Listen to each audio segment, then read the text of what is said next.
ಇನ್ನೊಂದು 10 ವರ್ಷ ಬಿಟ್ರೆ ಕಾಲ ಹೇಗೆ ಬರ್ತದೆ ಅಂತಂದ್ರೆ, ಇವತ್ತು ರೈತರಿಗೆ ಕಣ್ಣೇ ಸಿಗ್ತಾ ಇಲ್ಲ, ಕಣ್ಣೇ ಸಿಗ್ತಾ ಇಲ್ಲ, ಕಣ್ಣೇ ಸಿಗ್ತಾ ಇಲ್ಲ ಅಂತ ನೀವು ಹೇಳಕತ್ತೀರಿ. ಇನ್ನೊಂದು 10 ವರ್ಷ ಹೋಗ್ಬಿಟ್ರೆ ಭಾರತದಲ್ಲಿ 1 ಎಕರೆ ಇದ್ದವ ಶ್ರೀಮಂತ ಇರ್ತಾನೆ, ಹೊರತಾಗಿ ಗೋರ್ಮೆಂಟ್ ನೌಕರಿ ಇದ್ದವರಲ್ಲ. ಅಷ್ಟು ಈ ರೈತರಿಗೆ ಕಿಮ್ಮತ್ತ ಬರ್ತದೆ. ನೀವು ತಿಳ್ಕೊಂಡ್ರಿ ರೈತ ಅಂದ್ರೆ ಏನ ಏನ ಏನ ರೈತ ಇಲ್ಲ ಅಂದ್ರೆ ಮಣ್ಣು ತನಬೇಕಾಕತ್ ನಾವೆಲ್ಲ ಅವಾ. ಈ ದೇಶದೊಳಗ, ಈ ರಾಜ್ಯದೊಳಗ, ಹಳ್ಳಿ ಒಳಗ, ತಾಲೂಕಿನೊಳಗ ನಾ ಹೇಳ್ತಾ ಇರ್ತೇನೆ, ನಿಮ್ಮ ಗ್ರಾಮದೊಳಗ ಗ್ರಾಮ ಪಂಚಾಯಿತಿ ಅಧ್ಯಕ್ಷ ಇಲ್ಲ ಅಂದ್ರೆ ಗ್ರಾಮ ನಡೀತದೆ. ನಿಮ್ಮ ತಾಲೂಕಿನೊಳಗ ಕ್ಷೇತ್ರದ ಶಾಸಕರಿಲ್ಲ ಅಂದ್ರೂ ತಾಲೂಕು ನಡೀತದೆ. ರಾಜ್ಯದೊಳಗ ಮುಖ್ಯಮಂತ್ರಿ ಇಲ್ಲದೆ ಇದ್ರೂ ಸಹಿತ ಈ ರಾಜ್ಯ ನಡೀತದೆ.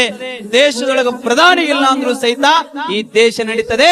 ಆದರೆ ರೈತ ಇಲ್ಲದೆ ಹೋದ್ರೆ ನಾವೆಲ್ಲ ಹೊಟ್ಟಿಗೆ ಮಣ್ಣು ತಿನ್ನಬೇಕಾಗ್ತದೆ, ಮಣ್ಣು ತಿನ್ನಬೇಕಾಗ್ತದೆ. ರೈತನ